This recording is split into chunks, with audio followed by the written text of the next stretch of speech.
Me da mucho gusto tenerlos aquí en los consejos del abuelo. Sigan mi historia hasta el final y comenten desde qué ciudad me están viendo, así podré saber hasta dónde ha llegado mi historia.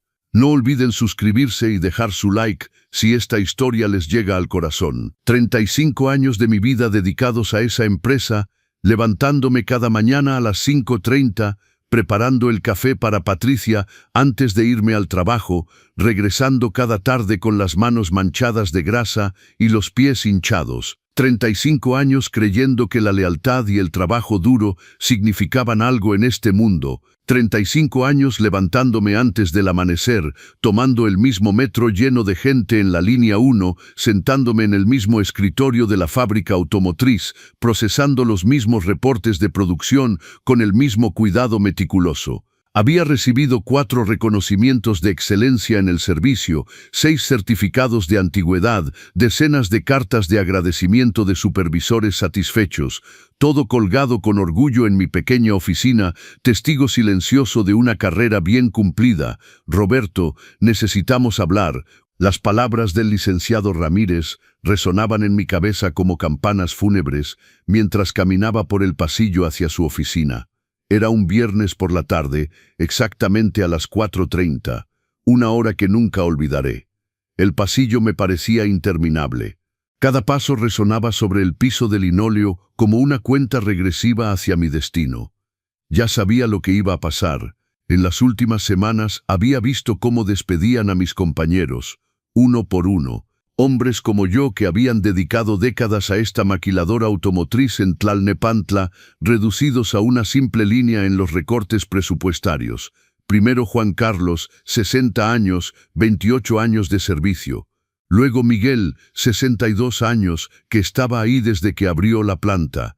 Después, Roberto Sánchez, mi amigo de 15 años que había llorado en los baños, antes de irse con su caja de cartón llena de fotos familiares y trofeos de fútbol de los torneos de la empresa.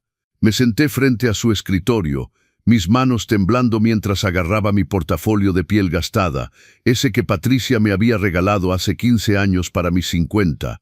El licenciado Ramírez ni siquiera me miró a los ojos cuando me extendió el sobre Manila. Sus dedos estaban bien cuidados. Su reloj Rolex brillaba bajo las luces fluorescentes de la oficina. Reestructuración, murmuró, como si esa palabra pudiera suavizar el golpe. Su puesto ha sido eliminado. Tiene 2 semanas de liquidación. La dirección aprecia sus años de servicio, por supuesto, pero los tiempos cambian. Comprende. 2 semanas de salario para un hombre de 65 años. 18,000 pesos después de impuestos. Eso era lo que valían mis 35 años de dedicación.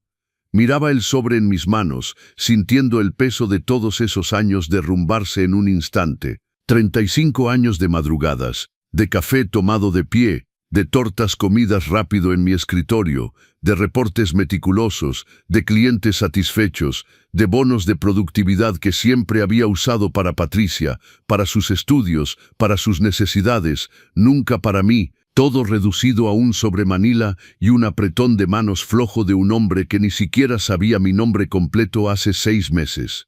El viaje en metro hasta la casa pareció interminable. Cada estación, cada parada me daba más tiempo para pensar en cómo iba a anunciárselo a Patricia. Mi hija estaba tensa estas últimas semanas por sus propios problemas financieros. Las facturas se apilaban en la mesa de su cocina. Las cartas del banco llegaban casi diariamente, todas marcadas urgente en letras rojas. Su esposo Héctor había perdido su trabajo 3 meses atrás en la construcción y desde entonces bebía más de lo que debía. Yo los había ayudado con los gastos del hogar, 500 o 1,000 pesos por aquí y por allá, cuando podía permitírmelo, a veces más cuando llegaban las facturas de luz o gas. Una vez había dado hasta 5,000 para que no perdieran su camioneta. Ahora no podría ayudar a nadie, ni siquiera a mí mismo. Miraba a los otros pasajeros en el metro, jóvenes con sus celulares, sus audífonos puestos, viviendo en su mundo digital. Mujeres cansadas regresando del trabajo, sus bolsas del mercado a los pies, mirando fijamente adelante con esa expresión vacía que da el agotamiento diario. Hombres en camisa mirando sus relojes con impaciencia, ansiosos por llegar a casa, encontrar a sus familias que los esperaban con una cena caliente y sonrisas. Ninguno de ellos sabía que el hombre sentado en la esquina, ese de cabello canoso y hombros encorvados, acababa de perder todo lo que había construido. Ninguno de ellos se preocupaba. ¿Por qué lo harían? Yo era solo otro rostro anónimo en la multitud del metro de la Ciudad de México. Cuando llegué a la pequeña casa en Nezahualcóyotl, donde vivía con Patricia y su familia, Héctor estaba sentado en el sofá, con una cerveza en la mano, viendo la televisión. Ni siquiera levantó la vista cuando entré. Se había vuelto su estado normal estos últimos meses. Esa postura de derrota permanente hundido en los cojines, esa aceptación pasiva de su fracaso. Las latas de cerveza se acumulaban en la mesa de centro, testigos silenciosos de esas tardes perdidas. 5, 6, a veces 7 latas algunos días. La habitación olía a cerveza tibia y resignación. Los niños, Miguel de 9 años y Sofía de 7, corrieron hacia mí como siempre lo hacían, esos 2 rayos de sol en mi vida gris. «Abuelito Roberto, abue», gritó Sofía abrazando mis piernas con la fuerza sorprendente de una niña de 7 años. Su carita iluminada fue la única luz en ese día tan oscuro. Llevaba puesto su vestido favorito, ese con mariposas rosas que le había comprado para su cumpleaños en primavera, gastando casi todo mi presupuesto mensual de diversión. Parecía haber sido hace una eternidad, cuando todavía tenía un salario, cuando todavía tenía esperanza, cuando el futuro al menos parecía predecible, aunque no fuera emocionante. «¿Dónde está tu mamá?», pregunté despeinando su cabello negro que olía a shampoo de fresa. «Arriba, al teléfono con alguien del banco», respondió Miguel con esa seriedad que los niños tienen a veces cuando perciben las tensiones de los adultos. Sus grandes ojos cafés me miraban con una preocupación que no debería habitar el rostro de un niño de 9 años. Sostenía su cuaderno de matemáticas, probablemente esperando que lo ayudara con su tarea como hacía cada noche desde que empezó la primaria. Era nuestro ritual, nuestro momento juntos. «¿Podemos hacer la tarea más tarde, abue?», preguntó con esperanza. «Claro que sí, mijo», respondí tratando de sonreír, sabiendo que podría ser una de las últimas veces. Subí las escaleras con paso pesado, cada escalón crujiendo bajo mi peso, escuchando la voz agitada de Patricia desde su cuarto. La puerta estaba entreabierta y pude escuchar fragmentos de la conversación. «No, no puedo hacer el pago este mes». «Sí, entiendo que es la tercera vez». «Sí, sé que han sido pacientes. Por favor, necesito más tiempo. Mi esposo está buscando trabajo. Estamos haciendo lo que podemos». Su voz era suplicante, casi desesperada, un tono que nunca le había escuchado usar. Mi hija orgullosa, mi hija independiente, reducida a rogarle más tiempo a un empleado de banco anónimo. Toqué suavemente a la puerta. Patricia se volteó, el teléfono todavía pegado a su oreja, y me hizo una seña de que esperara con un gesto impaciente de la mano. Su cara estaba roja de frustración, su cabello suelto cayendo desordenado sobre sus hombros. Ya no se tomaba el tiempo de peinarse bien estas últimas semanas, una señal entre otras del estrés que la aplastaba. Cuando finalmente colgó, miró fijamente el teléfono como si fuera su enemigo, luego lo arrojó sobre la cama con una violencia contenida. Podía ver las arrugas nuevas alrededor de sus ojos, las canas que comenzaban a aparecer en sus sienes, a pesar de tener solo 38 años. Mi niña estaba envejeciendo antes de tiempo, aplastada por el estrés y las responsabilidades. «Papá, no es buen momento», dijo sin mirarme directamente, masajeando sus sienes como para ahuyentar un dolor de cabeza persistente.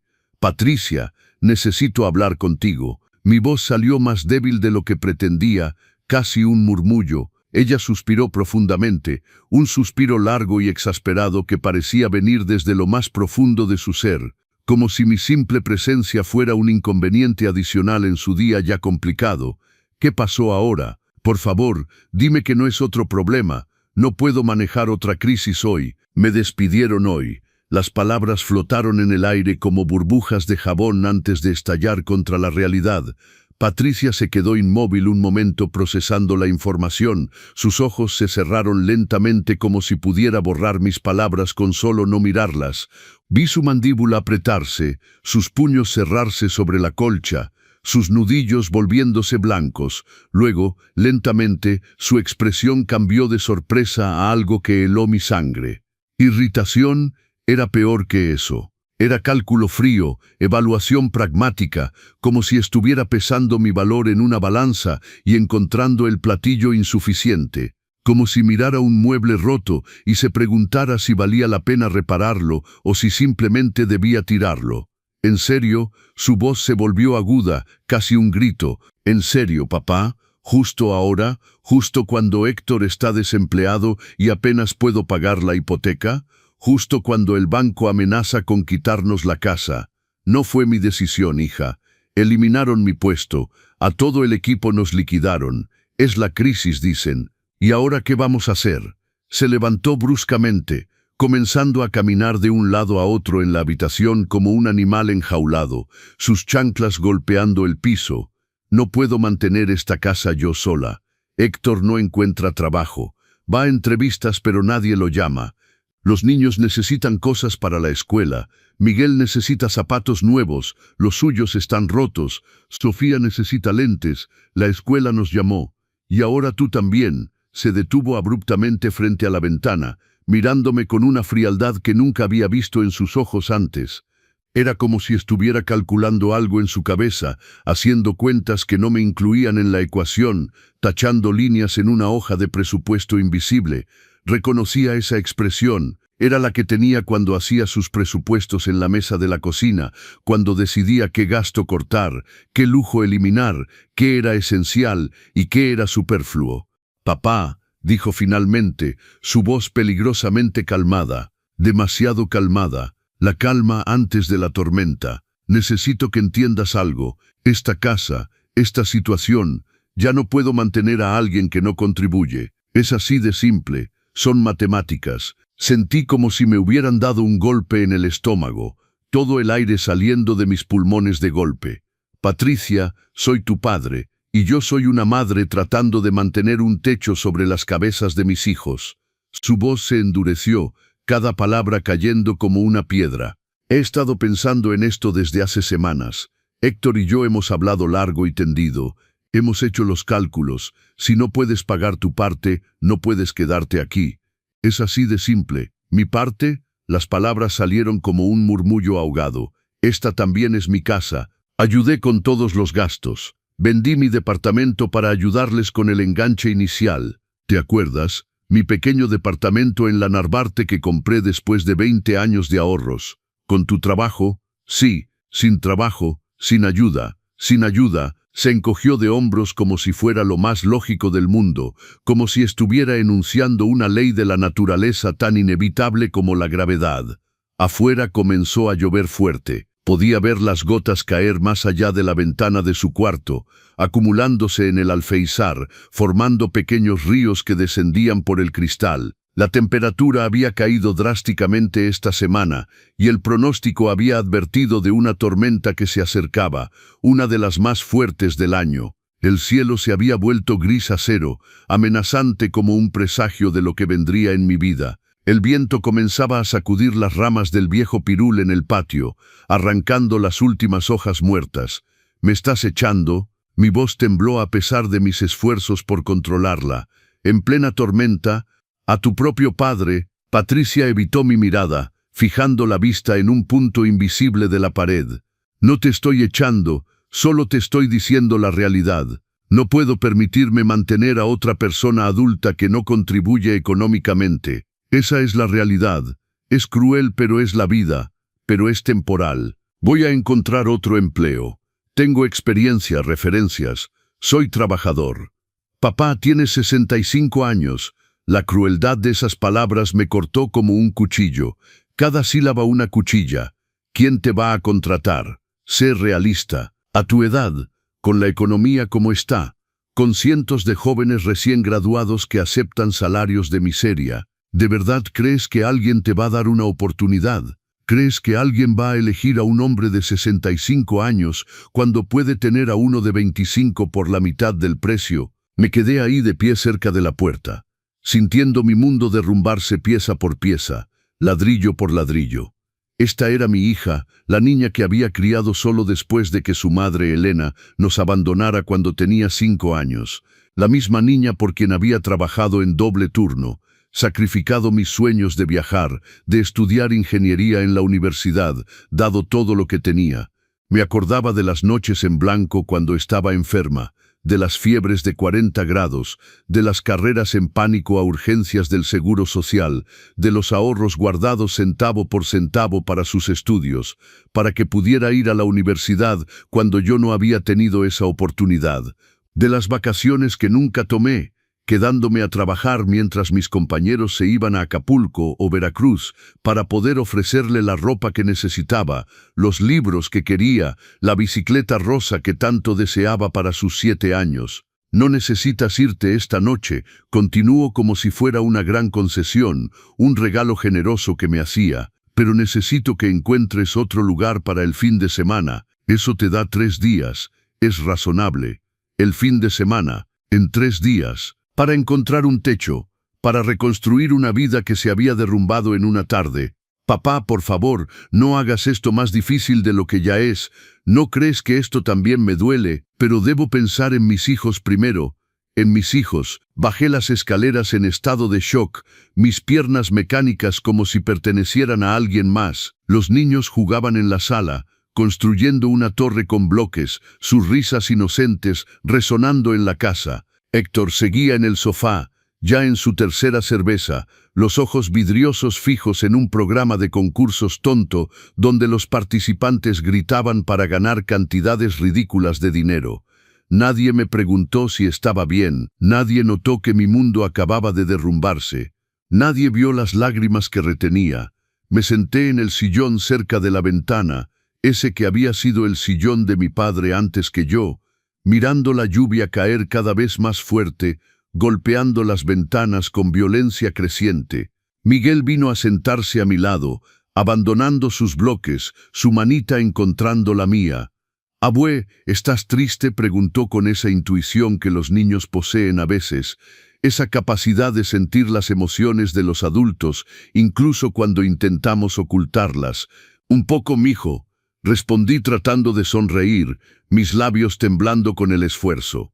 «Mamá y papá pelean mucho últimamente», dijo suavemente, bajando la voz como si compartiera un secreto peligroso.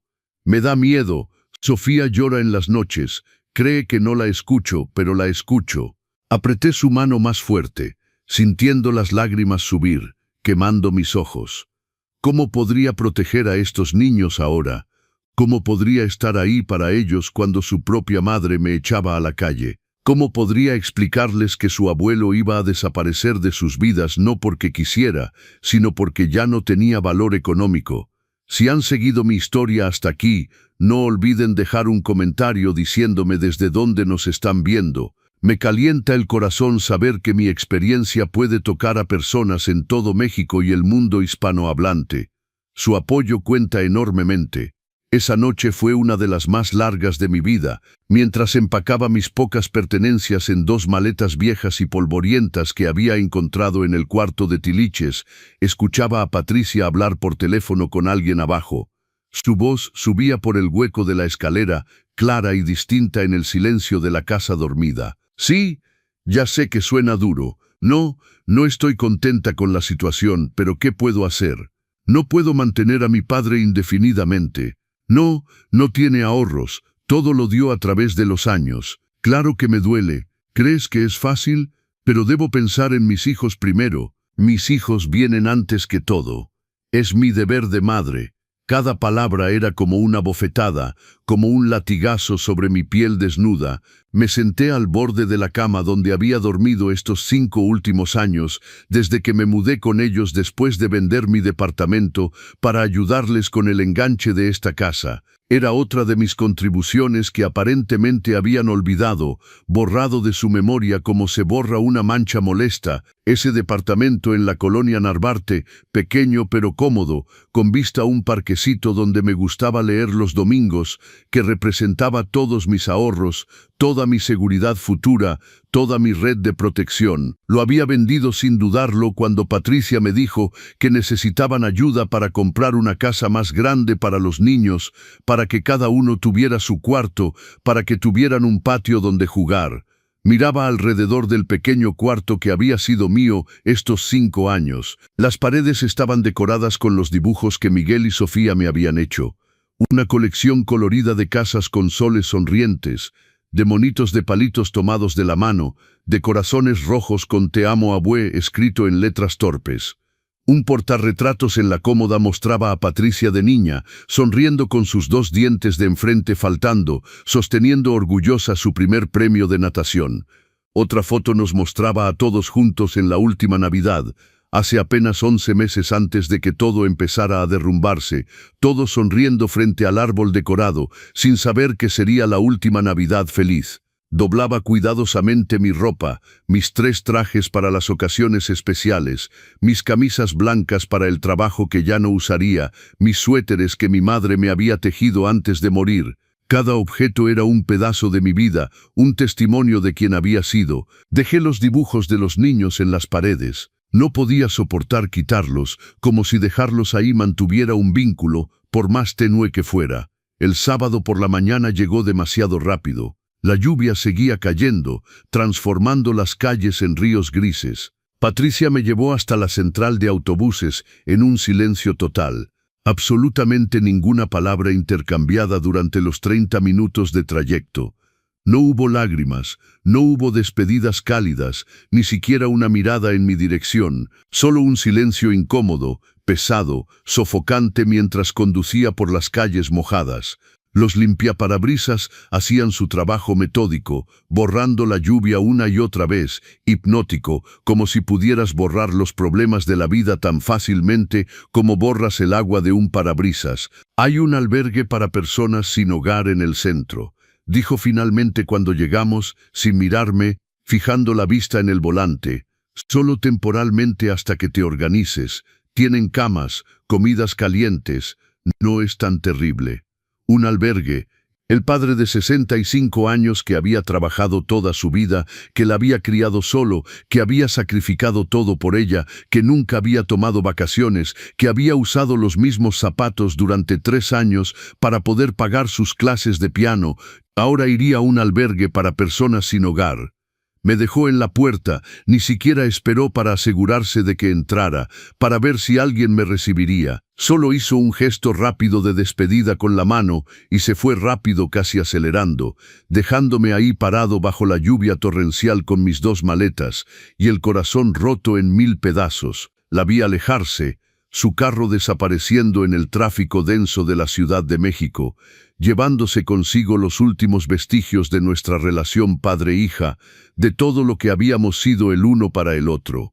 El albergue estaba repleto, sobrepoblado, sofocante, hombres y mujeres de todas las edades, algunos con niños que lloraban, algunos claramente enfermos mentalmente, hablando solos en las esquinas, todos nosotros juntos en un gran espacio frío que olía a humedad, sudor y desesperación colectiva. Me dieron una litera en un cuarto con 20 hombres más.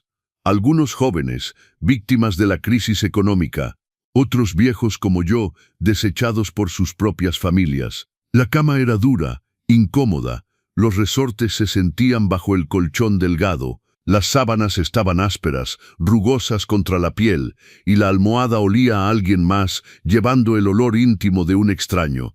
Esa primera noche fue una pesadilla despierta. Acostado en esa cama extraña, incómoda, escuchando los ronquidos sonoros y los llantos ahogados de los otros hombres, las toses, los gemidos, las pesadillas gritadas, me preguntaba cómo había llegado a esto, cómo había pasado de ser un hombre trabajador respetable en la sociedad, con un techo, un trabajo, dignidad, a alguien que dormía en un albergue.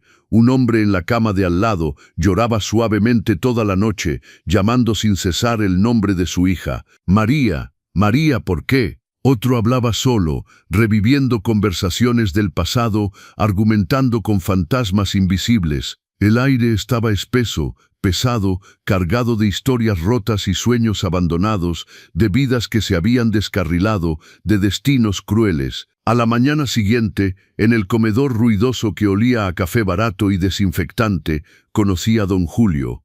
Tenía 60 años, Había perdido su empleo como velador en un hospital después de 27 años de servicio y su hijo único lo había echado. Nuestra historia era casi idéntica, como dos variaciones del mismo tema trágico. No nos valoran hasta que es demasiado tarde, dijo mientras tomábamos el desayuno que servían en platos desportillados, pan duro y café que sabía a cartón. Y cuando es demasiado tarde, ya ni les importa. Para ellos, somos solo cargas, peso muerto.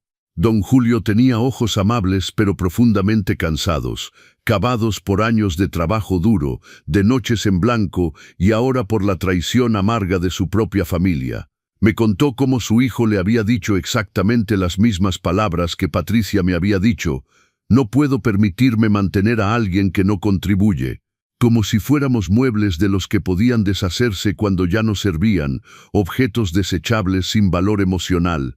Pasé 2 semanas completas en ese albergue, 2 semanas que me parecieron durar 2 años, 14 días interminables. Buscaba trabajo todos los días con una determinación desesperada, levantándome al alba. Pero Patricia tenía razón en una cosa terrible y verdadera. Nadie quería contratar a un hombre de 65 años, sin conexiones en un mundo que funcionaba por redes de contactos, sin habilidades computacionales modernas, solo una larga historia de fidelidad en un trabajo del cual acababa de ser despedido, lo cual, a los ojos de los empleadores potenciales, me marcaba como obsoleto, pasado de moda. Cada mañana me despertaba a las 6 en punto, por hábito más que por necesidad. Tomaba una ducha rápida en las instalaciones comunes repletas y malolientes donde había que hacer fila, donde el agua estaba tibia en el mejor de los casos, fría la mayoría de las veces. Luego salía con mi portafolio gastado, lleno de currículums que había imprimido en un café internet usando mis últimos pesos. Hacía fila en las oficinas de empleo, esperando a veces 2 horas para hablar con un consejero desinteresado que tecleaba mi información sin mirarme. Aplicaba en línea en cafés internet baratos, donde gastaba mis últimos pesos, haciendo clic frenéticamente en ofertas de empleo, enviando docenas de currículums al vacío digital. Tocaba puertas de pequeñas empresas, comercios, restaurantes, en todas partes. Era la misma respuesta educada pero firme. Lo contactaremos, acompañada de esa mirada que decía claramente: está muy grande, gracias, pero no.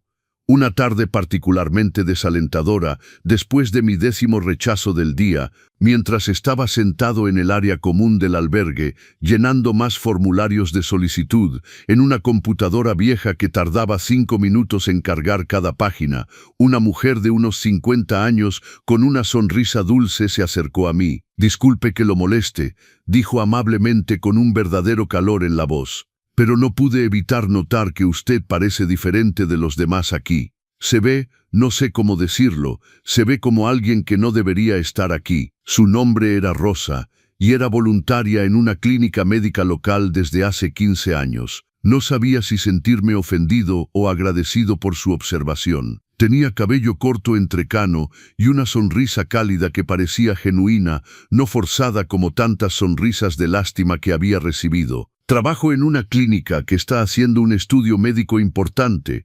Buscan participantes para un tratamiento experimental, algo revolucionario. Pagan 35,000 pesos por un mes de participación. 35 era más dinero del que había visto en meses, casi 2 veces mi antiguo salario mensual. Los tratamientos experimentales sonaban peligrosos, arriesgados, como algo que ves en las películas donde las cosas salen mal. «¿Es seguro?», pregunté con cautela, desconfiado pero desesperado. «Completamente seguro. Ya pasó todas las fases de pruebas de seguridad requeridas por las autoridades médicas.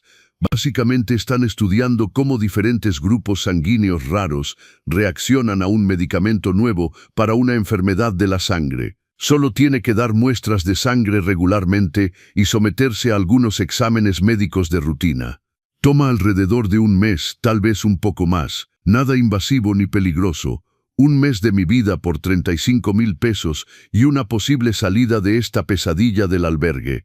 A este punto, ¿qué tenía realmente que perder? Mi dignidad ya estaba en harapos. Mi futuro era inexistente. Mi familia me había abandonado. Literalmente no tenía nada que perder y todo que ganar.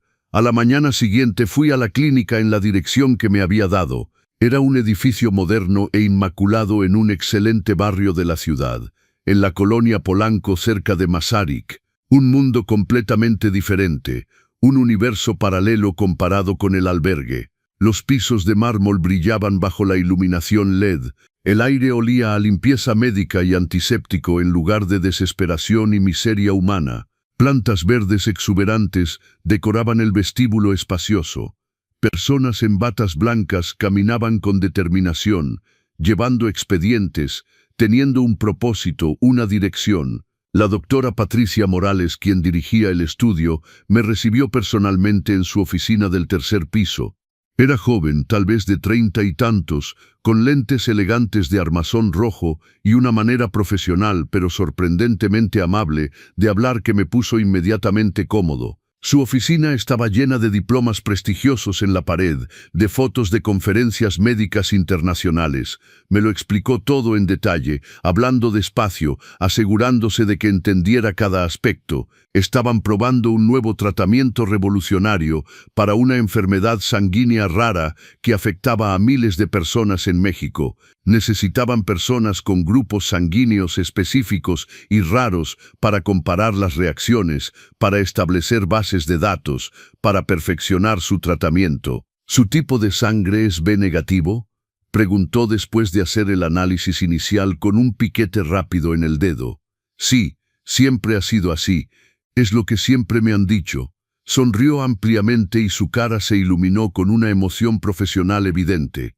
Es muy raro, extremadamente raro. Menos del 2% de la población mexicana tiene B negativo. Usted sería extremadamente valioso para nuestro estudio, realmente un candidato ideal. Valioso.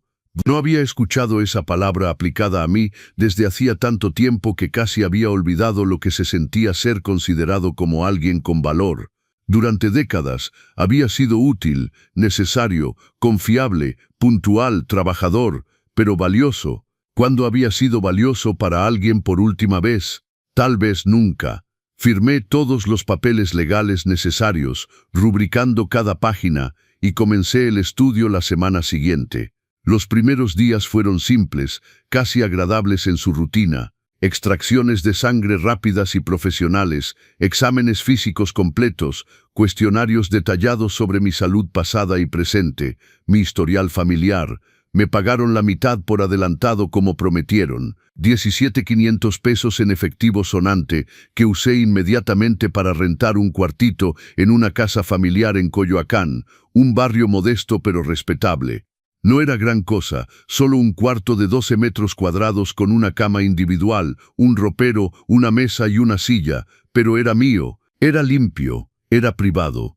Tenía una cama limpia con sábanas frescas, una ventana que daba a un pequeño jardín donde un viejo jacarandá florecía y privacidad preciosa después de las noches colectivas del albergue. La dueña, doña Esperanza, era una viuda amable de unos 75 años que rentaba 3 cuartos en su casa grande para complementar su magra pensión de maestra jubilada. No hizo demasiadas preguntas indiscretas, aceptó mi dinero con una sonrisa benévola y me dijo que podía usar la cocina en las noches después de las 7 si lo necesitaba, y el baño entre 6 y 8 de la mañana. Las reglas eran claras pero justas. Era simple, básico, pero después de las semanas de infierno en el albergue, parecía el paraíso en la tierra. A la tercera semana del estudio, cuando todo parecía ir normalmente, la doctora Morales me llamó nuevamente a su oficina con una urgencia inusual en su voz. Había otro médico ahí esta vez, el doctor Pablo Díaz, especialista reconocido en hematología, cuyo nombre había visto en artículos de revistas médicas exhibidos en la sala de espera. Su expresión era seria, casi solemne, lo que hizo que mi corazón se acelerara inmediatamente. «Roberto», dijeron intercambiando una mirada significativa. «Tenemos una situación un poco inusual, bastante extraordinaria de hecho». Mi corazón se aceleró peligrosamente, golpeando contra mi caja torácica. Algo andaba mal conmigo, habían encontrado una enfermedad terrible, un cáncer, algo mortal. Después de todo lo que me había pasado, ahora también estaba enfermo, iba a morir solo en un cuarto rentado sin que a nadie le importara. No, se apresuró la doctora Morales, viendo inmediatamente el pánico subir en mis ojos, poniendo una mano tranquilizadora en mi brazo. Nada está mal con usted. Al contrario, de hecho es exactamente lo opuesto. Me explicaron durante los siguientes 20 minutos, usando términos médicos que entendía a medias, que mi sangre contenía anticuerpos extremadamente raros, casi únicos, que eran precisamente lo que necesitaban para un tratamiento revolucionario que habían estado desarrollando durante 5 años. Pero había más, mucho más. Un paciente en estado crítico, muriendo, necesitaba esos anticuerpos específicos inmediatamente, urgentemente, y después de buscar en todas sus bases de datos nacionales de donadores, yo era aparentemente el único compatible en todo México, quizás incluso en Latinoamérica. «Es un hombre de 70 años», explicó el doctor Díaz gravemente, mostrándome gráficas y análisis que realmente no entendía. «Está muriendo de una enfermedad sanguínea progresiva y degenerativa muy rara. Su grupo sanguíneo y sus anticuerpos específicos son exactamente, milagrosamente, lo que él necesita. Sin tratamiento inmediato, tiene quizás 2 meses de vida, 3 como máximo. Con sus anticuerpos podría vivir otros 20 años. ¿Y yo puedo ayudarlo?». Mi voz salió más firme de lo que me sentía, sorprendentemente estable. «¿Realmente puedo salvar la vida de alguien?». «Sí, absolutamente. Pero sería un compromiso mucho más grande, mucho más largo que el estudio original que firmó. Necesitaríamos hacer transfusiones regulares 3 veces por semana durante al menos 6 meses, tal vez más según su respuesta. Tendría que venir a la clínica 3 veces por semana religiosamente. Es un compromiso serio».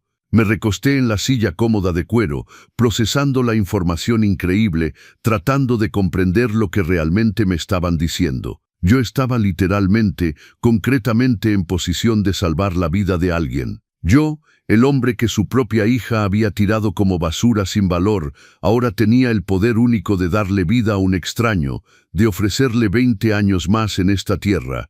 «¿Cuánto paga?». La pregunta salió antes de que pudiera censurarme, brutal y directa. «Perdón, no quise». «No es muy noble como pregunta». «No, es una pregunta perfectamente válida y normal», interrumpió la doctora Morales rápidamente. «El paciente ha tenido mucho éxito financiero en su vida, es empresario, construyó un imperio comercial, ofrece 1,750 pesos por el curso completo del tratamiento de 6 meses. Eso es lo que vale su vida para él».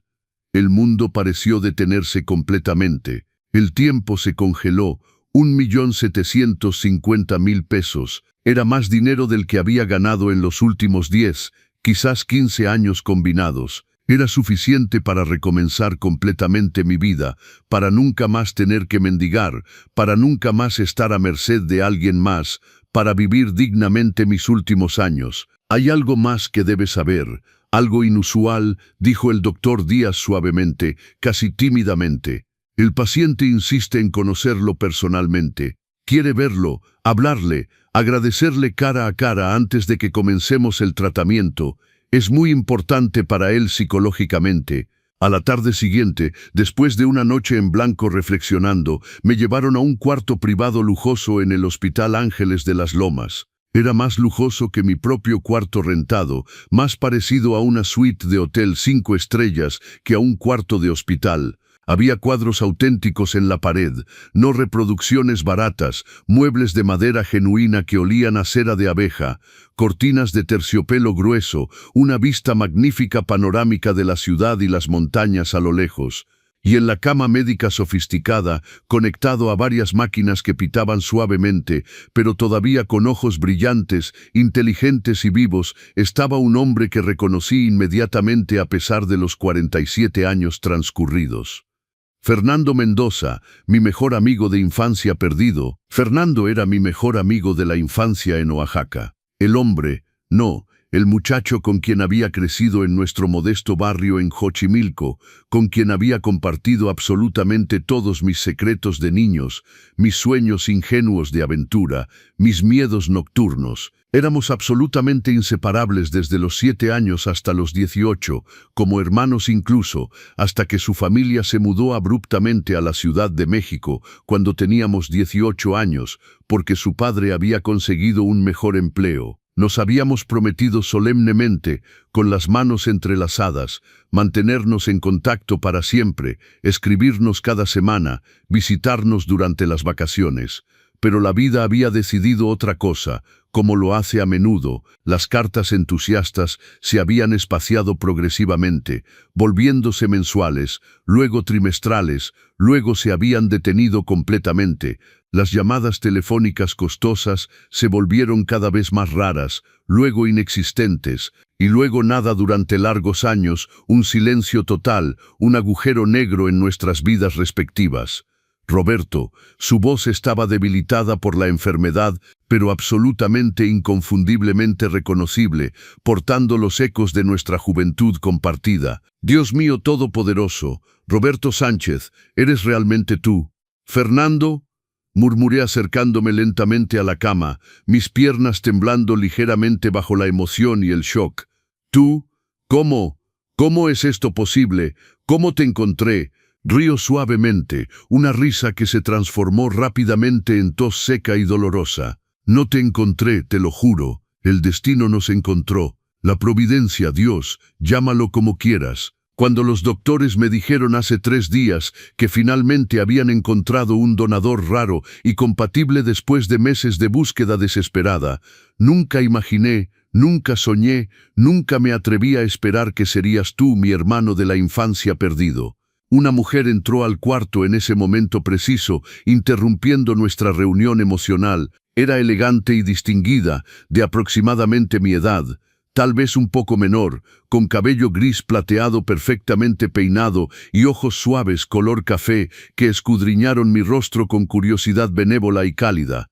«Es mi esposa Carmen», dijo Fernando con orgullo evidente en su voz debilitada. «Carmen, mi amor, este es Roberto, el Roberto del que te he hablado 100 veces, mi hermano de la infancia». Carmen sonrió cálidamente, una sonrisa genuina que alcanzaba realmente sus ojos, y extendió una mano manicurada.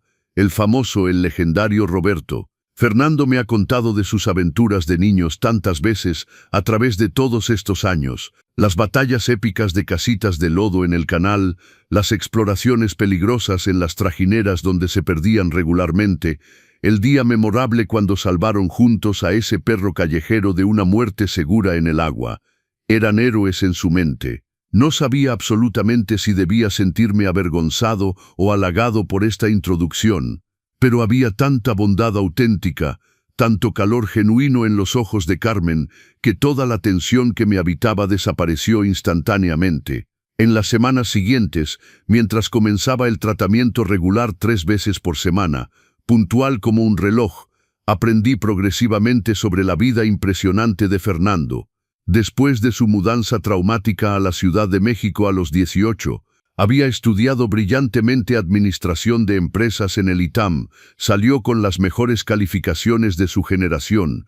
Luego había construido progresivamente una empresa de importación y exportación extremadamente próspera, especializada en artesanías mexicanas de lujo y mezcal premium, exportando a toda Asia, Europa y Estados Unidos. Se había casado con Carmen hace exactamente 37 años en una ceremonia suntuosa en Tepoztlán. Tenía 3 hijos adultos ahora de 30 y tantos, todos 3 muy bien establecidos profesionalmente, y 6 nietos adorables de quienes me mostraba orgullosamente cientos de fotos en su iPad. Su vida había sido todo lo que la mía no había sido: estable, próspera, llena de amor familiar constante y apoyo incondicional. ¿Y tú?, me preguntó un día mientras la sangre fluía suavemente de mi brazo hacia la máquina sofisticada que procesaría y extraería mis preciosos anticuerpos. ¿Qué fue de tu vida, Roberto? Cuéntame todo, absolutamente todo. 47 años que recuperar. Le conté todo sin omitir nada, derramando 40 años de vida en una hora. Mi matrimonio breve y absolutamente desastroso con la madre egoísta de Patricia, Elena, quien nos había cruelmente abandonado por un hombre más rico, un contador de un despacho grande, cuando Patricia tenía solo 5 años. Cómo crié a mi hija completamente solo durante 33 años, haciendo malabarismos constantemente entre el trabajo agotador y la escuela, las juntas interminables de padres y los cumpleaños costosos, tratando desesperadamente de ser simultáneamente padre y madre, hombre y mujer. Mis 35 largos años trabajando fielmente en la misma empresa automotriz, la rutina monótona pero terriblemente segura que había definido y consumido mi vida adulta entera. Cómo había vendido mi departamento sin vacilar para ayudar a Patricia y Héctor. Y finalmente, trágicamente, cómo había terminado en el albergue sórdido, expulsado brutalmente por mi propia hija única que había tanto amado y cuidado. Mientras hablaba, vaciando mi corazón, vi todas las emociones humanas posibles pasar por el rostro expresivo de Fernando. Enojo rojo, tristeza profunda, compasión sincera y algo que se parecía fuertemente a culpabilidad personal. Debí haber mantenido mejor contacto contigo, dijo cuando finalmente terminé mi relato, su voz cargada de arrepentimiento. Debí haberte buscado activamente cuando la empresa despegó, cuando tuve éxito financiero, cuando tuve los medios. Debí haber contratado a un investigador privado para encontrarte, para renovar nuestra amistad. Éramos jóvenes y tontos, respondí suavemente, filosóficamente. Hicimos lo que pensábamos, era correcto en ese momento. La vida simplemente nos llevó por caminos radicalmente diferentes. Eso es todo. Carmen, quien había estado sentada silenciosamente en una esquina lujosa del cuarto, leyendo una novela de Carlos Fuentes, levantó repentinamente los ojos de su libro. Fernando me ha hablado de ti tantísimas veces a través de todos nuestros años juntos, de su amistad legendaria, de cómo eran realmente como hermanos de sangre, cómo se protegían mutuamente ferozmente contra los bullies en la escuela, cómo compartían sus tortas cuando uno de ustedes había olvidado la suya o cuando faltaba el dinero. Sonrió tiernamente, una sonrisa llena de comprensión.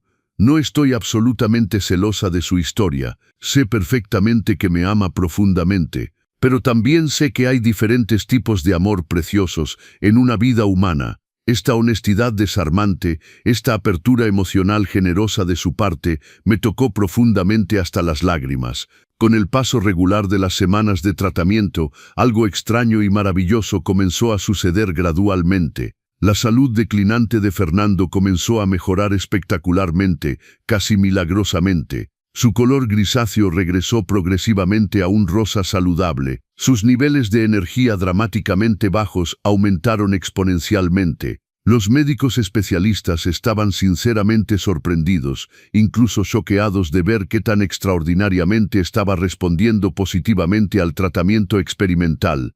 Sus análisis de sangre semanales mejoraban constantemente semana tras semana, desafiando sistemáticamente todas las predicciones más optimistas de los expertos.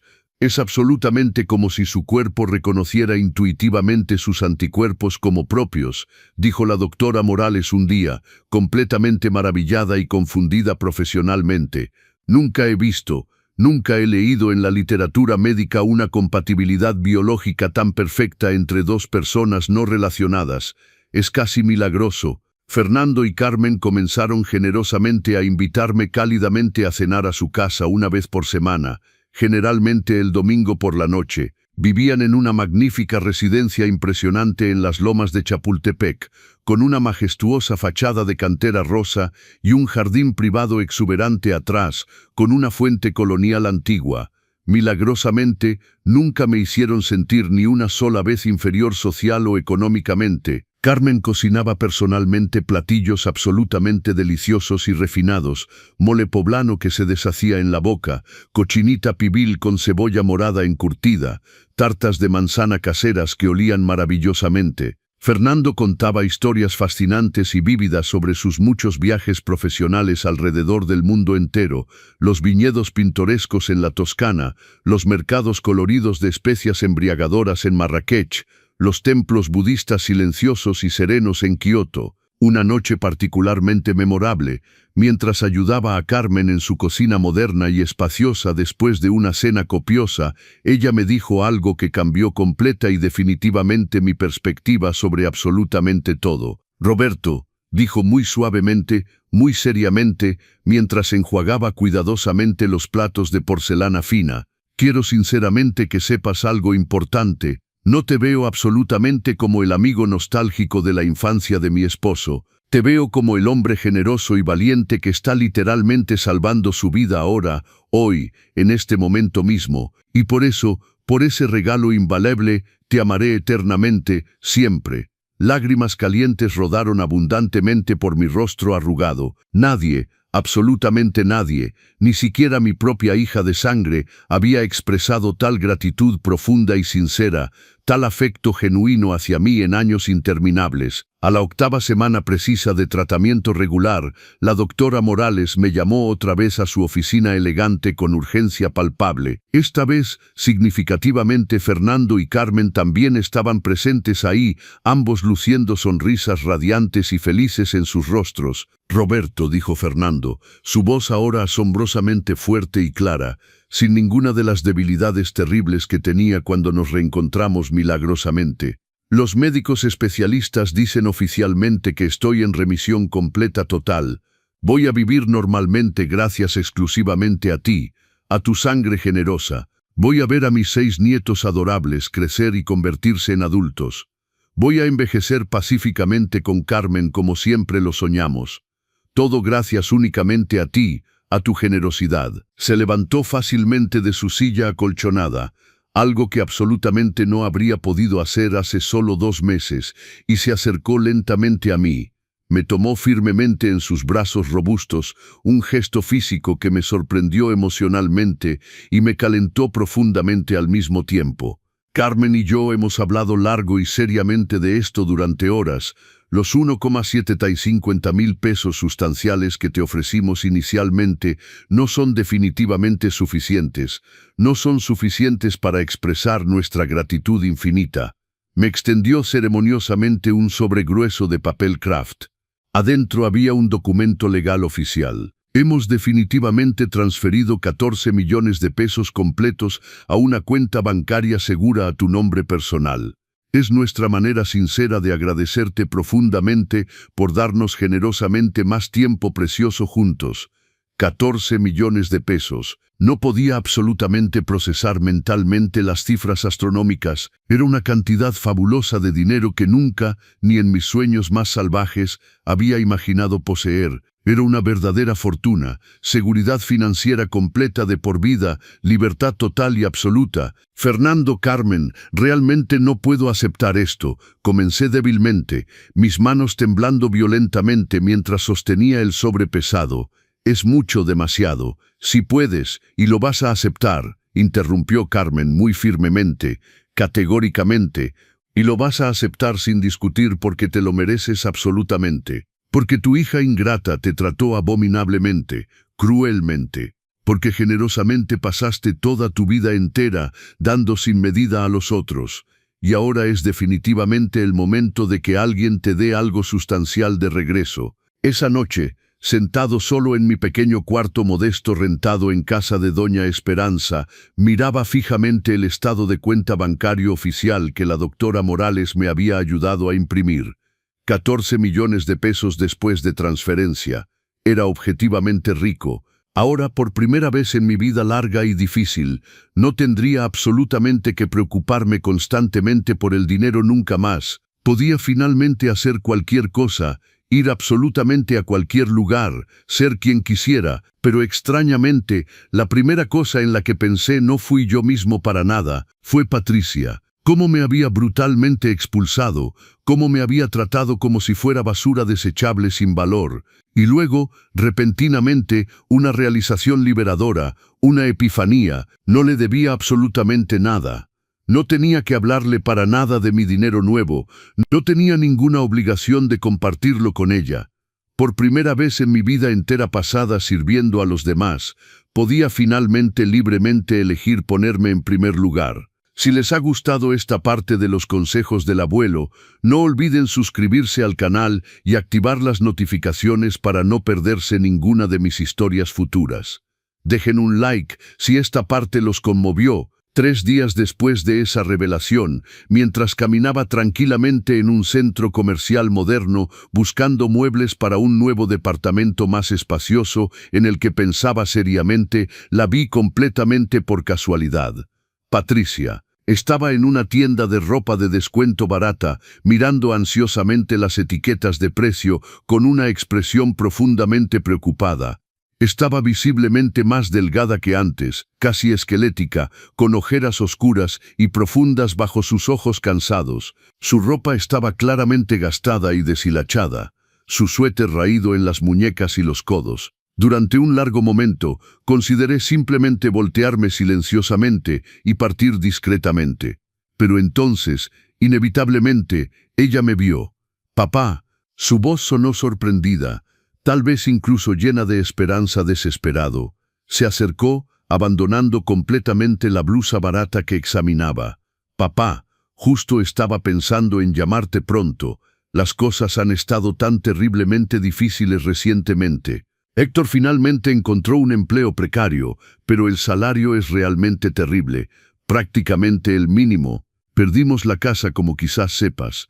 Ahora estamos en un departamento pequeñito en un fraccionamiento muy lejos. Los niños preguntan constantemente por ti.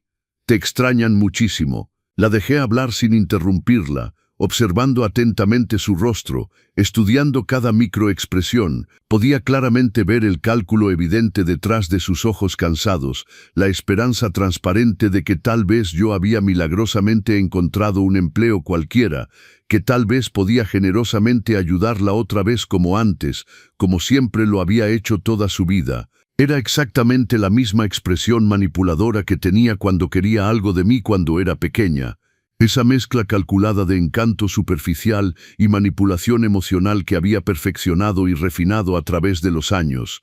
«¿Cuánto necesitas exactamente?», pregunté abruptamente, fríamente, sin preámbulos. Ella parpadeó varias veces, visiblemente sorprendida por mi directeza brutal. «Dinero, eso es por lo que me cuentas todo esto sobre tu situación difícil. No, para pedirme dinero, ¿cuánto necesitas precisamente?». Su rostro se sonrojó instantáneamente de vergüenza y enojo mezclados. «Papá, realmente no es así para nada. De verdad tenemos dificultades insuperables. Si pudieras prestarnos tal vez solo 1.500 pesos, solo hasta que Héctor reciba su primer salario completo a fin de mes. 1.500 pesos miserables. Hace exactamente 2 meses me había brutalmente echado sin absolutamente nada, dejándome completamente en la calle bajo la lluvia torrencial. Y ahora se paraba ahí frente a mí, pidiendo calmadamente dinero como si absolutamente nada hubiera pasado, como si no me hubiera abandonado en el peor momento horrible de mi vida entera. Miraba largamente a mi hija, esta mujer adulta que había criado con tanto amor, por quien había dado tanto sin jamás contar, y me di cuenta con claridad cristalina que no sentía asombrosamente enojo ardiente ni odio visceral. Simplemente no sentía nada en absoluto. Se había vuelto una perfecta extraña para mí, alguien que ya no reconocía. «No, Patricia», dije muy calmadamente, muy claramente, articulando cada sílaba. Sus ojos se abrieron de shock e incredulidad. «Pero papá, por favor, me echaste brutalmente cuando tenía desesperadamente más necesidad de ti. Me enviaste cruelmente a un albergue sórdido en plena tormenta helada. Decidiste fríamente que no tenía absolutamente ningún valor porque ya no podía contribuir financieramente a tu presupuesto, pues ahora definitivamente no voy a contribuir financieramente para ti tampoco, pero soy tu hija única, y yo era tu padre devoto». Me volteé firmemente para partir definitivamente, pero ella agarró desesperadamente mi brazo con fuerza. «Por favor, te lo suplico», murmuró, lágrimas auténticas en los ojos. «Los niños inocentes». Miguel llora silenciosamente en las noches en su cama. Dice constantemente que le haces muchísima falta. Sofía dibuja obsesivamente imágenes tuyas y las esconde secretamente bajo su almohada. Esas palabras emocionales me dolieron realmente internamente. tocando cuerdas sensibles, pero no podía absolutamente ceder. Mira, si te preocuparas realmente genuinamente por los niños como lo pretendes, nunca hubieras echado a su abuelo amante en el peor momento trágico de su vida. Nunca me hubieras tratado como basura desechable sin valor. Me solté firmemente de su agarre desesperado y caminé resueltamente alejándome definitivamente, dejándola ahí parada sola en la tienda de ropa de descuento, comprendiendo quizá finalmente lo que había irremediablemente perdido. En los meses siguientes extraordinarios, mi vida cambió completa, radical, dramáticamente. Compré una hermosa casa pequeña y encantadora en un barrio tranquilo y residencial de Coyoacán, no muy lejos del centro histórico, pero en una zona residencial realmente apacible. No era ciertamente una mansión lujosa como la impresionante de Fernando y Carmen, pero era enteramente mía. Cada mueble cuidadosamente elegido, cada cortina decorativa, cada planta viviente en el jardín, lo elegí personalmente todo. Pasé semanas enteras decorándola meticulosamente, eligiendo colores cálidos y acogedores para las paredes, muebles confortables pero elegantes, creando progresivamente un espacio que reflejaba finalmente auténticamente quién era realmente. Fernando se recuperó espectacularmente, completamente milagrosamente. Los médicos especialistas lo llamaron francamente un milagro médico inexplicable. Sus análisis de sangre completos eran ahora los de un hombre en perfecta salud robusta. Carmen y él insistieron generosamente que los visitara muy frecuentemente, y aceptaba con placer. Se convirtieron verdaderamente en mi familia elegida, las personas preciosas que me valoraban auténticamente, no por lo que podía materialmente darles, sino simplemente por ser yo. Patricia intentó desesperadamente contactarme varias veces durante los meses siguientes. Llamadas telefónicas repetidas, mensajes, textos suplicantes, incluso cartas manuscritas emocionales enviadas a mi nueva dirección, que de alguna manera había conseguido. Apareció incluso físicamente en mi nueva casa una vez, pero me mantuve absolutamente firme. Había claramente trazado límites sanos y nunca los cruzaría. Cuando tocó insistentemente a mi puerta, la miré silenciosamente por la ventana, pero no respondí deliberadamente. La vi esperar pacientemente 20 minutos largos antes de partir finalmente, sus hombros encorvados visiblemente por la derrota amarga. Un día memorable, casi exactamente un año después de haber comenzado el tratamiento salvador de Fernando, recibí una visita totalmente inesperada. Era tía Margarita, la hermana mayor de mi madre fallecida. Vivía normalmente en otra ciudad lejana, en Puebla, y francamente no nos habíamos hablado en años numerosos. «Roberto», dijo sentándose pesadamente en mi nuevo sofá confortable, admirando a pesar de ella la belleza evidente de mi casa, «debo absolutamente hablarte de Patricia, es urgente». Mi corazón se aceleró involuntariamente a pesar de mí. Los desalojaron oficialmente del departamento la semana pasada por rentas impagadas. Héctor desafortunadamente volvió a beber excesivamente. Patricia trabaja valientemente en 2 empleos diferentes, pero todavía no es suficiente. Los niños inocentes. Se detuvo dramáticamente, mirándome con ojos llenos de esperanza manipuladora. Sé perfectamente que están peleados, pero es todavía tu hija única. Los niños son tus nietos de sangre. Sentí esa vieja culpabilidad familiar tratar insidiosamente de infiltrarse. La presión social tradicional, las expectativas familiares rígidas, la idea cultural de que los padres deben siempre perdonar incondicionalmente, siempre ayudar financieramente. Pero entonces me acordé vívidamente de esa noche horrible en el albergue sórdido. Me acordé claramente del frío penetrante, del miedo paralizante de sentirme completamente solo en el mundo porque mi propia hija me había cruelmente tirado. Me acordé del hombre que lloraba a mi lado, llamando desesperadamente el nombre de su hija, María, María. ¿Por qué? Me acordé de la vergüenza profunda que había sentido haciendo fila para la sopa gratuita distribuida. Tía Margarita, dije muy calmadamente, muy claramente, te amo sinceramente y te respeto, pero Patricia me echó brutalmente cuando no tenía absolutamente ningún lugar a donde ir. Me envió cruelmente a un albergue. Me dijo directamente que no tenía ningún valor porque había perdido mi empleo. Ella hizo su elección, Ahora yo hago definitivamente la mía. Pero tienes dinero ahora, mucho dinero. No me di cuenta hasta que las palabras salieron. Patricia dijo eso. Tía Margarita pareció visiblemente incómoda. Ella quizás mencionó que parecías bien, que vivías en una casa bonita, entonces esperaba que ahora que tengo dinero, debería compartirlo con la hija que me trató como basura. Me levanté, indicando que la conversación había terminado. Tía Margarita, Patricia no me quiere en su vida, quiere mi dinero. Hay una diferencia. Cuando estaba en bancarrota y sin hogar, no quiso ayudarme. No voy a ayudarla ahora simplemente porque tengo recursos. Después de que se fue, me senté en mi pequeño jardín, mirando las flores que había plantado. Carmen me había ayudado a elegirlas.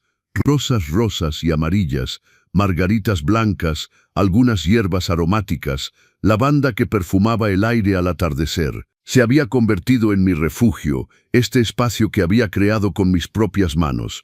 Mi teléfono sonó. Era Fernando. Roberto, dijo su voz animada, Carmen y yo queremos llevarte a cenar esta noche. Hay algo de lo que queremos discutir contigo. Esa noche, en su restaurante favorito, un lugar elegante con vista al Zócalo desde una terraza en un edificio colonial, Fernando y Carmen me contaron su plan. Queremos viajar, dijo Carmen, sus ojos brillando. Fernando se siente mejor de lo que se ha sentido en años. Los doctores le dieron su bendición completa. Queremos ver el mundo juntos mientras todavía podemos, agregó Fernando, y queremos absolutamente que vengas con nosotros. No es negociable.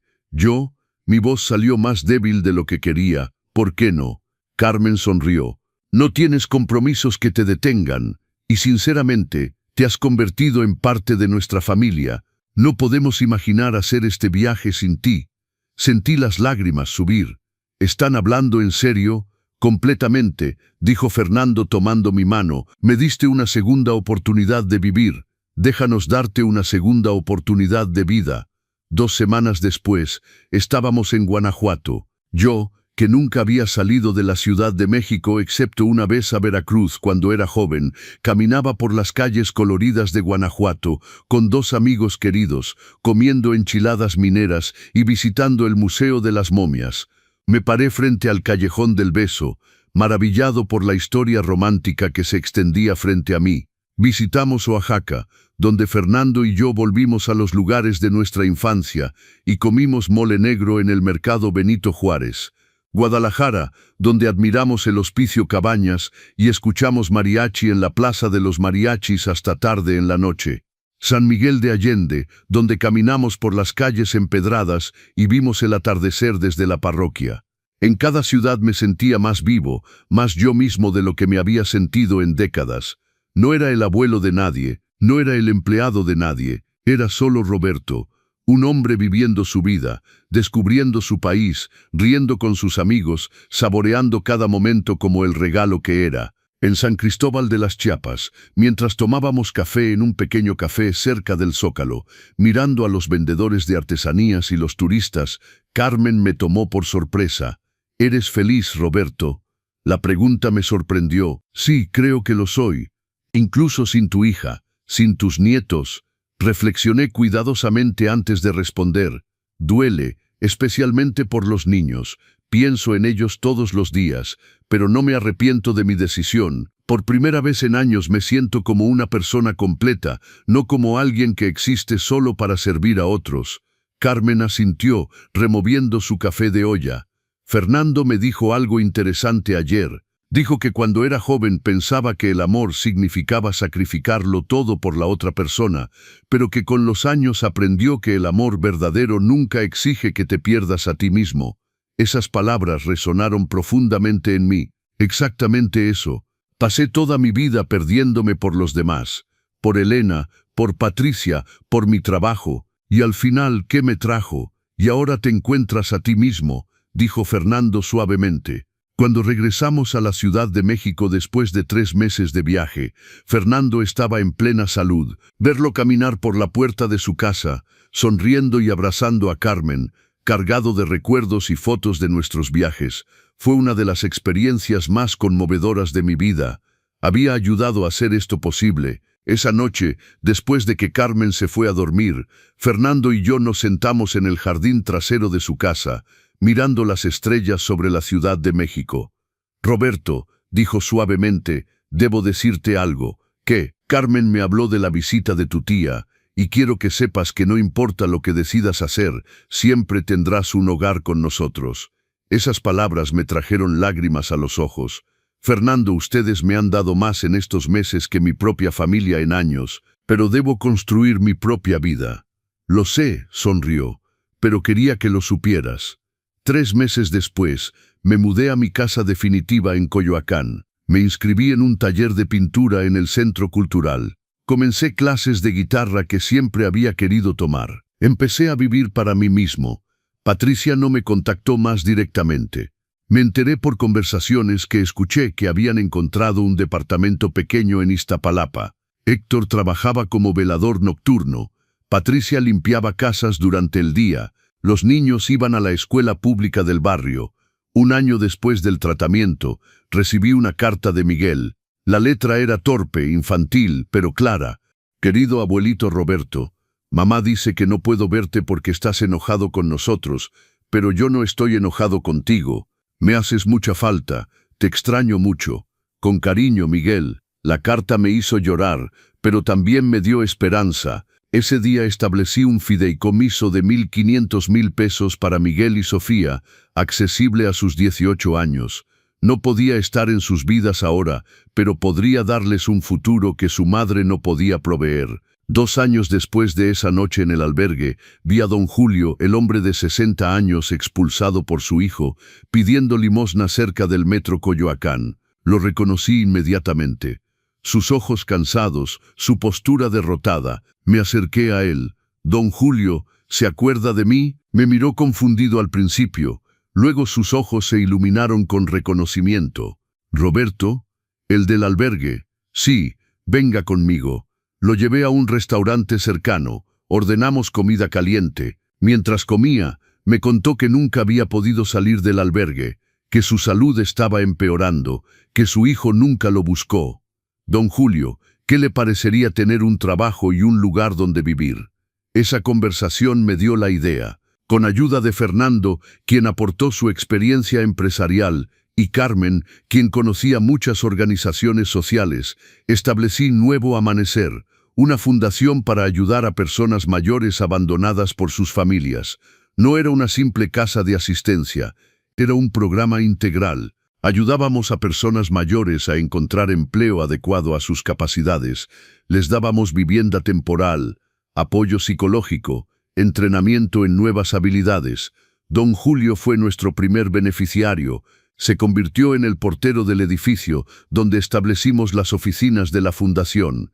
En 2 años habíamos ayudado a 47 personas. Algunos encontraron empleos en talleres mecánicos, otros en cafeterías, algunos como maestros de oficios en escuelas técnicas.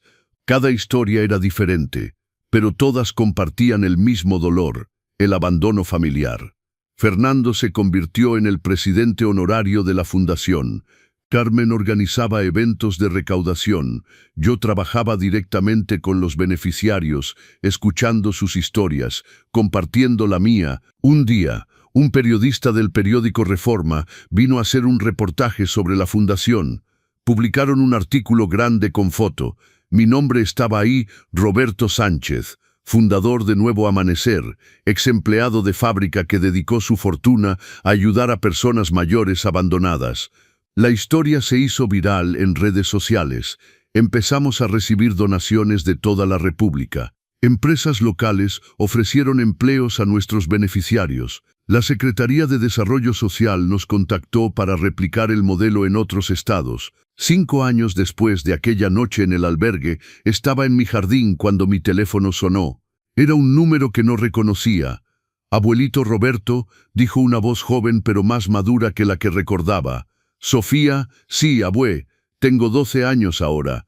Ya tengo mi propio celular. Miguel tiene 14. ¿Podemos hablar?». Mi corazón se aceleró. «Claro que sí, mija. ¿Cómo conseguiste mi número?». «Lo busqué en Google. Saliste en las noticias por tu fundación. Abue, estoy muy orgullosa de ti». Hablamos durante 1 hora. Me contó sobre la escuela, sobre sus dibujos que ahora exhibían en la biblioteca del barrio, sobre cómo Miguel tocaba la batería en una banda de rock estudiantil. Me contó, con la honestidad brutal de una niña de 12 años, cómo las cosas eran difíciles en casa. Mamá trabaja todo el tiempo, papá también, casi no los vemos, pero ya no pelean tanto como antes, ya no toman. Hizo una pausa. Mamá llora a veces cuando ve tus fotos en el periódico. ¿Y tú, mija? ¿Cómo estás tú? Yo estoy bien, abue. Tengo buenas calificaciones. Quiero estudiar diseño gráfico cuando sea grande. Miguel quiere ser ingeniero en sonido. Después de colgar, me senté en silencio. Mis nietos estaban creciendo bien a pesar de todo. Tenían sueños, metas. El fideicomiso que había establecido les ayudaría cuando llegara el momento. Pero por ahora, no estaba listo para volver. Tal vez algún día, pero ese día todavía no había llegado. Una semana después, Sofía me llamó nuevamente. Abue, ¿puedo ir a visitarte? Sola, sin mamá, solo quiero verte. Mi primer instinto fue decir que no, pero escuché su voz, llena de esperanza, y no pude negarme. ¿Tu mamá sabe? Le dije que iba a casa de una amiga. Por favor, abue, solo quiero verte una vez. Nos encontramos en un café en la Condesa, neutral, público. Cuando la vi entrar, casi no la reconocí. Ya no era la niña de 7 años que recordaba. Era una preadolescente con el cabello largo, jeans modernos, una mochila llena de dibujos que quería mostrarme. Abue, dijo abrazándome fuerte, te extrañé tanto. Pasamos 3 horas juntos, me mostró sus dibujos. Hablamos de sus clases, de sus amigas. No mencionó a Patricia hasta casi el final. Mamá pregunta por ti, dijo suavemente. Dice que se equivocó, dice que lo siente. ¿Y tú qué piensas, Sofía? Se encogió de hombros con esa sabiduría que a veces tienen los niños. Creo que todos cometemos errores, pero también creo que tú necesitabas hacer lo que hiciste. Miguel y yo leímos el artículo sobre tu fundación. Entendemos por qué te fuiste. ¿De verdad? Sí, mamá te trató mal cuando necesitabas ayuda, y ahora tú ayudas a otras personas que están pasando por lo mismo. Es como justicia, ¿no? La abracé fuerte. Eres muy sabia para tu edad, mija. Abue, no te pido que regreses con nosotros. Sé que no puedes, pero podemos vernos así de vez en cuando, solo tú y yo. Y Miguel cuando quiera venir, me encantaría, dije. Y era verdad. Durante el año siguiente vi a Sofía una vez al mes. A veces venía Miguel también. Nunca hablábamos de Patricia. Ellos nunca me pedían dinero. Solo querían tiempo, atención, historias. Les conté sobre mis viajes con Fernando y Carmen, sobre la fundación, sobre las personas que habíamos ayudado. Un día, Miguel me sorprendió con una pregunta. Abue, cuando tenga 18 y vaya a la universidad, puedo trabajar contigo en la fundación, como voluntario, quiero decir. ¿Por qué querrías hacer eso?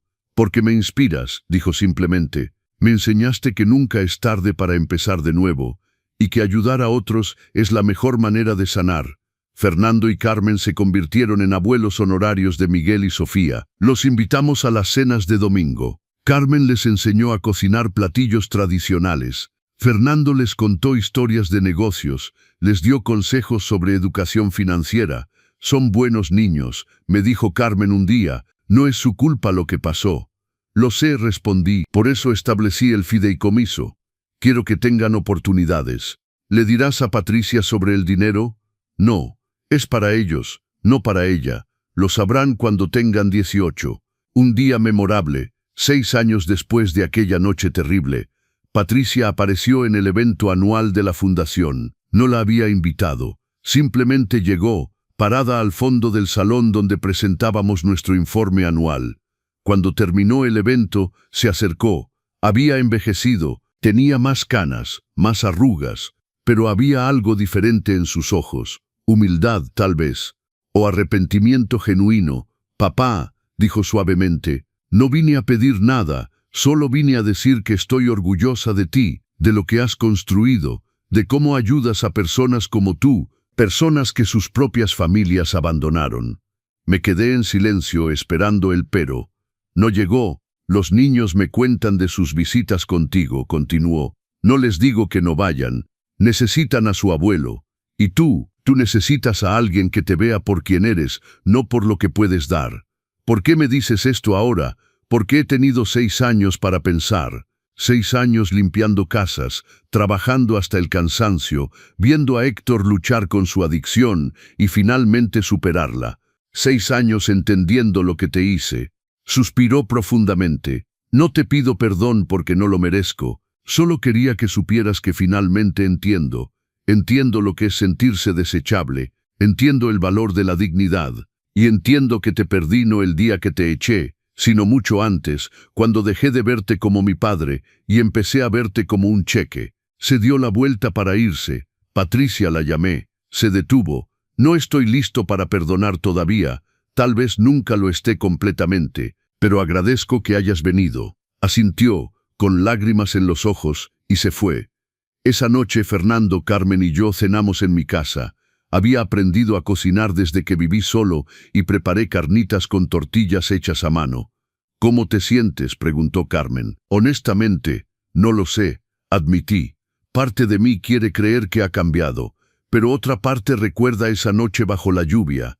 El perdón es un proceso, dijo Fernando, no un evento único, y si nunca puedo perdonarla completamente, entonces no lo hagas, dijo Carmen. El perdón no es obligatorio. La paz interior sí lo es. 10 años después de aquella noche en el albergue, estoy sentado en el jardín de mi casa en Coyoacán. Es temprano en la mañana, el sol apenas comienza a calentar el aire fresco, las jacarandas están floreciendo, llenando el aire con su aroma dulce. Tengo 75 años ahora, y por primera vez en mi vida me siento completamente en paz. La Fundación Nuevo Amanecer ha crecido más allá de mis sueños más salvajes. Ahora tenemos 5 sedes en diferentes estados: Ciudad de México, Guadalajara, Monterrey, Puebla y Oaxaca. Hemos ayudado a más de 350 personas mayores a reconstruir sus vidas después de ser abandonadas por sus familias. Algunos han encontrado nuevos propósitos como maestros de oficios, otros han abierto pequeños negocios con microcréditos que ofrecemos, muchos simplemente han recuperado su dignidad.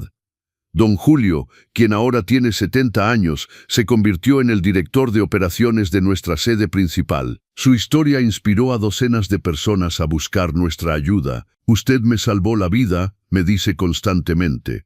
No solo me dio un techo y comida, me devolvió mi valor como ser humano. Fernando cumplió 80 años el mes pasado. Organizamos una fiesta enorme en su casa. Sus 3 hijos, 6 nietos, y ahora 2 bisnietos llenaron el jardín con risas y amor. Cuando me abrazó esa noche, con lágrimas en los ojos, me susurró: «Gracias por darme estos años extra. Gracias por permitirme ver a mis bisnietos». Carmen, a sus 77 años, sigue siendo la fuerza organizadora detrás de muchos de nuestros eventos de recaudación. Se ha convertido en la hermana que nunca tuve, la confidente que siempre necesité. «Sabes», me dijo hace unas semanas, «cuando Fernando estaba muriendo, pensé que mi mundo se acababa, pero luego apareciste tú, y no solo le salvaste la vida a él, nos salvaste a toda la familia. Nos diste más tiempo juntos. Miguel tiene ahora 19 años, está en su 2º año de ingeniería en audio en la Universidad Nacional Autónoma de México. Trabaja medio tiempo en un estudio de grabación y los fines de semana viene a ayudarme en la fundación. Ha grabado testimonios en video de 30 de nuestros beneficiarios, creando un archivo digital de sus historias para que nunca sean olvidadas. Abue», me dijo el otro día mientras editaba uno de los videos, «cuando me preguntan por qué hago este trabajo voluntario, les cuento tu historia. Les digo que mi abuelo me enseñó que el verdadero éxito no se mide en cuánto tienes, sino en cuántas vidas tocas». Sofía tiene 17 años y acaba de ganar una beca completa para estudiar diseño gráfico en la Universidad Iberoamericana. Diseñó el nuevo logotipo de la fundación y todo nuestro material promocional de manera gratuita. Sus profesores dicen que tiene un talento extraordinario. Cuando cumplió 15 años, le organicé una fiesta sorpresa en mi casa. Invité a sus amigas, a Fernando y Carmen, a los voluntarios de la fundación. No invité a Patricia, pero ella apareció de todas formas, traída por los niños, Se quedó en la periferia, observando, sin pedir entrar al centro de atención. Al final de la noche, cuando todos se habían ido, se acercó a mí. «Gracias por hacer esto por ella», dijo simplemente, «por estar presente en su vida cuando yo no supe valorarte». No respondí, simplemente asentí. Desde entonces, Patricia y yo mantenemos una relación distante pero cordial. Nos vemos en eventos importantes de los niños, graduaciones, cumpleaños, presentaciones escolares. No somos padre e hija en el sentido tradicional. Somos más bien dos personas que comparten un pasado doloroso y dos niños extraordinarios. Héctor logró superar su adicción al alcohol. Lleva sobrio 8 años ahora y trabaja como supervisor de construcción. Una vez se acercó a mí en el cumpleaños de Miguel y me dijo: «Don Roberto, sé que nunca podré compensar cómo lo tratamos, pero quiero que sepa que esos 2 años de mi vida, cuando bebía y no hacía nada mientras usted sufría, son mi mayor vergüenza. He intentado ser mejor hombre desde entonces». Le estreché la mano. «El pasado es pasado», le dije, «lo que importa es el hombre que eres ahora». El mes pasado, Miguel y Sofía cumplieron 18 años, con una diferencia de 2 semanas. Los llevé a mi abogado y les expliqué sobre el fideicomiso que había establecido hace años. 1.500.000 pesos. Miguel se quedó boquiabierto. Cada uno, para su educación, para empezar sus vidas adultas, expliqué, sin condiciones, sin control. «Es suyo». Sofía lloró. «Abue, esto es demasiado». «No», dije firmemente, «esto es exactamente lo correcto.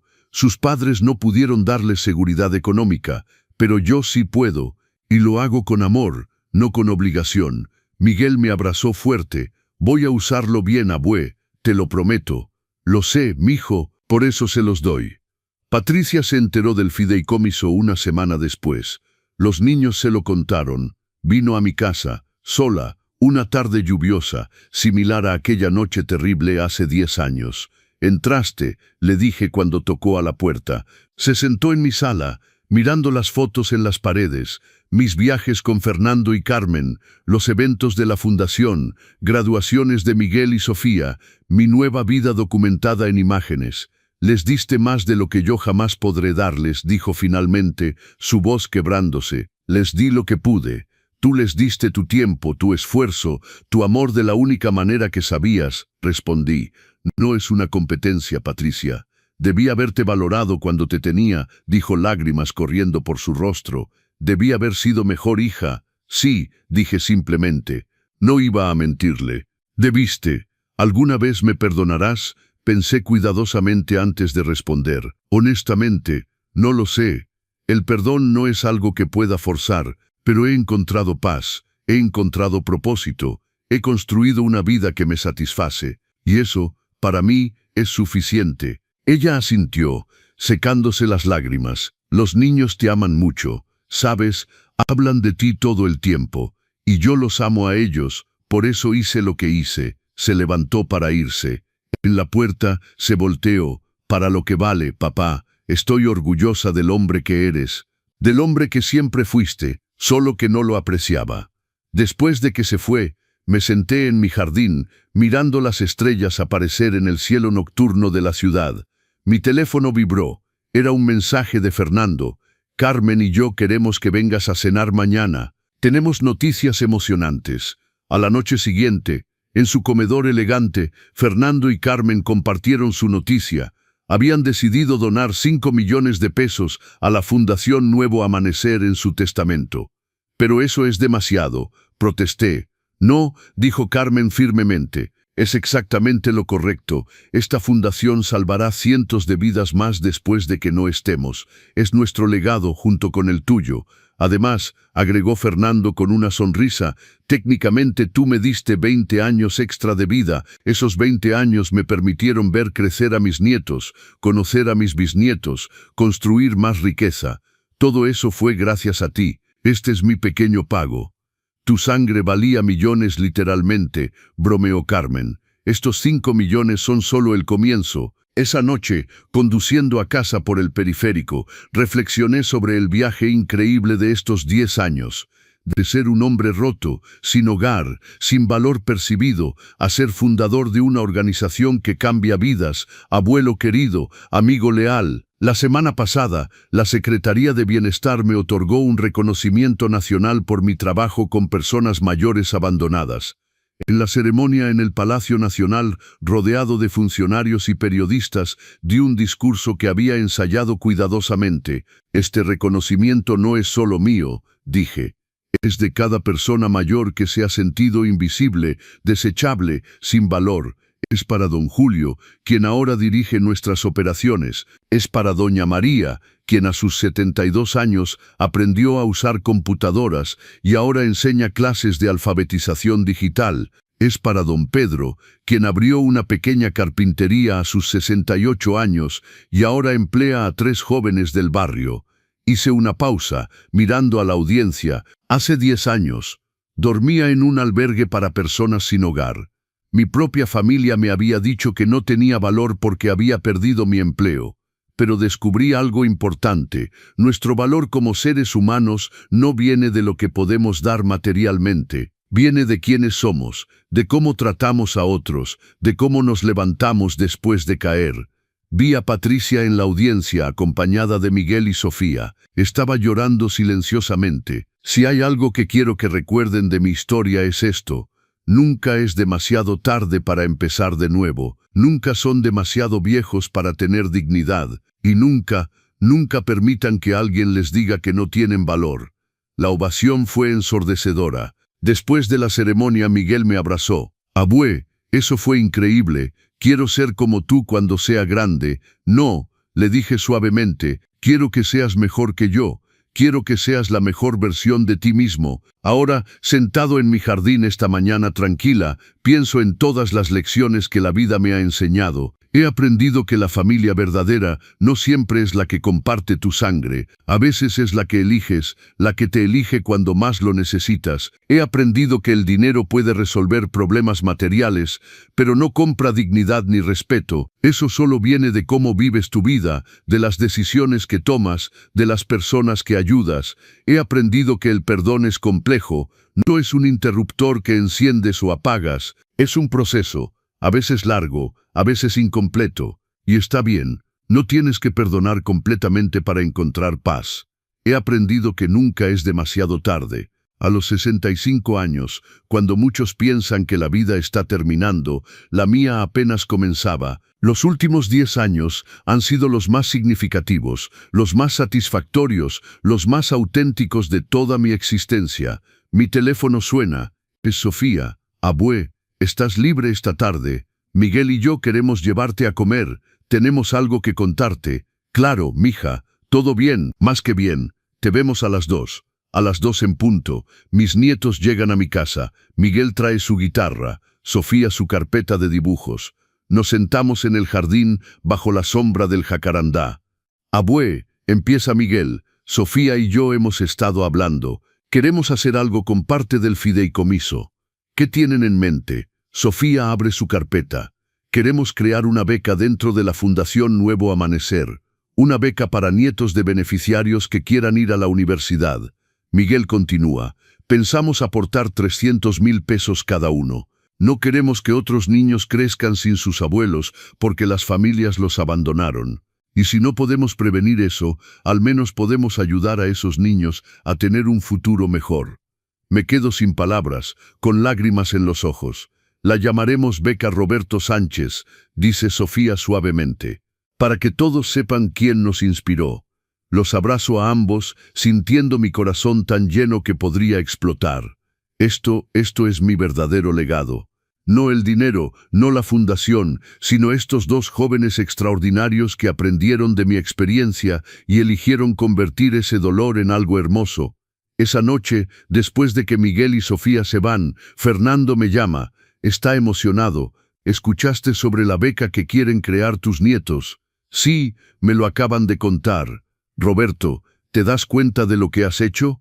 No solo salvaste mi vida, no solo ayudaste a cientos de personas mayores, criaste indirectamente a 2 jóvenes increíbles que van a cambiar el mundo. No los crié yo, Fernando. Apenas llevo 10 años en sus vidas. pero les mostraste lo que es posible. Les enseñaste que el dolor puede transformarse en propósito. Eso es más valioso que cualquier crianza tradicional. Tal vez tienes razón. Mientras escribo esta historia, en mi computadora que Sofía me enseñó a usar, pienso en todos ustedes que la están leyendo. Quizás algunos de ustedes se sienten como yo me sentí aquella noche terrible, sin valor, abandonados, desesperados. Quiero decirles esto, su historia no ha terminado. El dolor que sienten ahora puede ser el catalizador para su mayor transformación.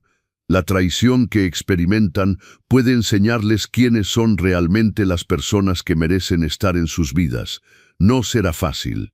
Habrá noches donde querrán rendirse. Habrá momentos donde la soledad será casi insoportable. Pero si pueden aguantar, si pueden mantenerse fieles a su dignidad, si pueden encontrar aunque sea un pequeño propósito cada día, lo lograrán. Y cuando lo hagan, cuando miren atrás desde donde están ahora hasta donde estarán, se darán cuenta de que la persona más fuerte que conocen es la que ven en el espejo. A veces la mayor venganza no es la confrontación dramática, es simplemente vivir bien.